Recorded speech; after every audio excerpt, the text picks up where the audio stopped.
Hello বন্ধুরা, সবাই কেমন আছেন? আশা করি সবাই খুব খুব ভালো আছেন। আমিও ভালো আছি, কিন্তু আজকের একটা অসুবিধা হলো যে আজকের একটু কান্না করতে করতেই রান্না বান্না করলাম। কান্না করতে করতে মানে আজকে কান্না করতে করতে বিরিয়ানি বানালাম। কারণ আমার ভাইরা ধরেছে যে দিদি আজকে তোকে বিরিয়ানি বানিয়ে খাওয়াতেই হবে, তাই সমস্ত কিছু বাজারপত্র করে নিয়ে এলাম। আর আগে থেকে যে আদা রসুনটা পেস্ট করে নিয়েছি, আর মাংসটা আগে থেকেই লবণ হলুদ আর ভিনিগার দিয়ে সামান্য তেল দিয়ে এটাকে ভালো করে যে ম্যারিনেশন করে নিচ্ছি। কারণ এটা একটু বড় বড় যেহেতু বিরিয়ানির পিস হয়, তাই জন্য যাতে ভালো করে লবণটা এর ভিতরে ঢোকে।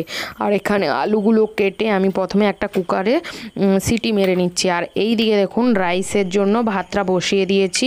উনুনেই আমি রান্না করছি, কারণ আজকে অনেকটা পরিমাণে যেহেতু বিরিয়ানি বানাবো। মিনিমাম 2 কেজি চালের, দেখতে পাচ্ছেন প্যাকেটটা কত বড় বড়, 1200 করে এগুলো প্যাকেট, তো 2 কেজি চালের বানাবো। আর এখানে 1.5 কেজি মাংস আর 1 কিলো আলু আছে।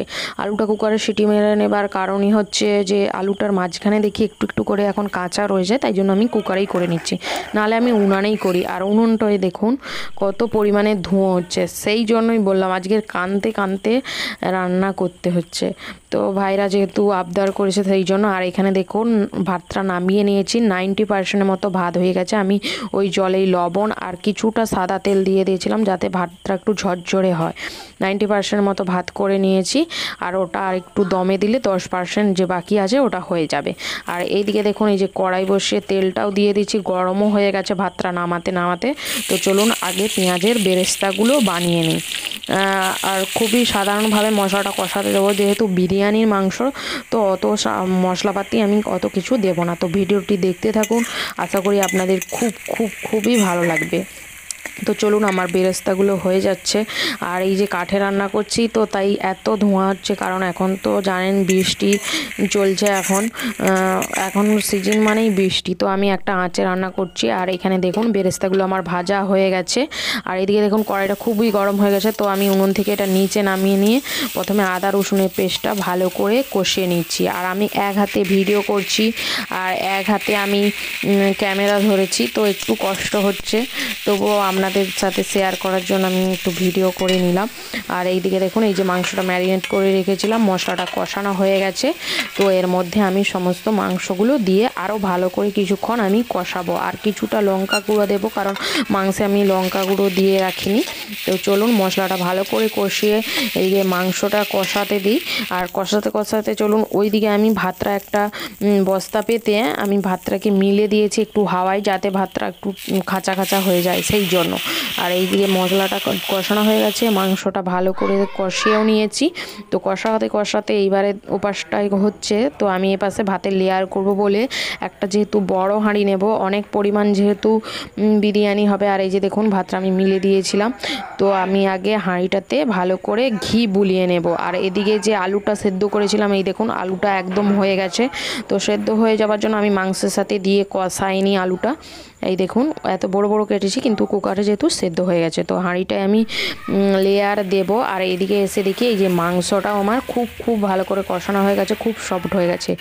এই মাংসের মধ্যে পেঁয়াজ বলতে আমি যে বেরেস্তাটা ভেজে নিয়েছিলাম, এইতে কিছুটা ওই পেঁয়াজ বেরেস্তা রেখে আর এতে কিছুটা পেঁয়াজ বেরেস্তা দিয়ে আমি এটাকে ভালো করে মাংসটা কষিয়ে নিয়েছি। আর চলুন এইবারে আমি লেয়ারের জন্য হাঁড়িটা এবারে রেডি করিয়ে নিই। হাঁড়িটাতে প্রথমে আমি ভালো করে ঘি মাখিয়ে নিয়েছি হাঁড়িটাতে।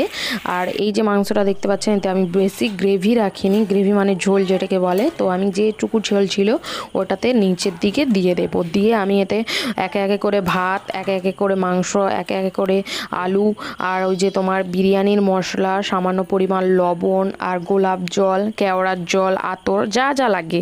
আর সামান্য 1 বাটি দুধ নিয়েছি, দুধে এই যে যেটা একটু কালারের জন্য কামধেনু গুলিয়ে দিয়ে দিয়েছি।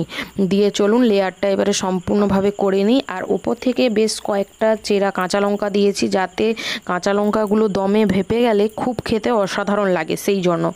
তো বিরিয়ানিটা ভালো করে লেয়ার দিয়ে এবারে এটাকে খুব হালকা আঁচে আমি একটা কাপড় দিয়ে দেবো হাঁড়ির চাপাতে, 2টো কাপড় ভিজিয়ে। আমি আর আটা মাখিয়ে আটার যে প্রলেপটা হয় ওটা দিইনি, তাই জন্য আমি হাঁড়িটা লাগিয়ে এই যে দুটো কাপড় ভিজিয়ে নিয়েছি, কাপড় দুটো দুধার থেকে দিয়ে দিয়ে খুব হালকা আঁচে এটা বসিয়ে এখন 30 মিনিটের মতো এটা একটু দমে থাকলে ভালো হয়। আর উনুনের বিরিয়ানি খেতে তো আলাদাই টেস্ট লাগে। তো চলুন হতে থাক। তো আমার এদিকে দেখি বিরিয়ানিটা রেডি হয়ে গেছে। এই দেখুন এইটা বিরিয়ানির ফাইনাল লুক। তো বিরিয়ানি খাওয়ার জন্য আমি আর রায়তা তৈরি করিনি, টমেটো, শসা, লঙ্কা আর হচ্ছে তোমার লেবু দিয়ে একটা স্যালাড তৈরি করেছি।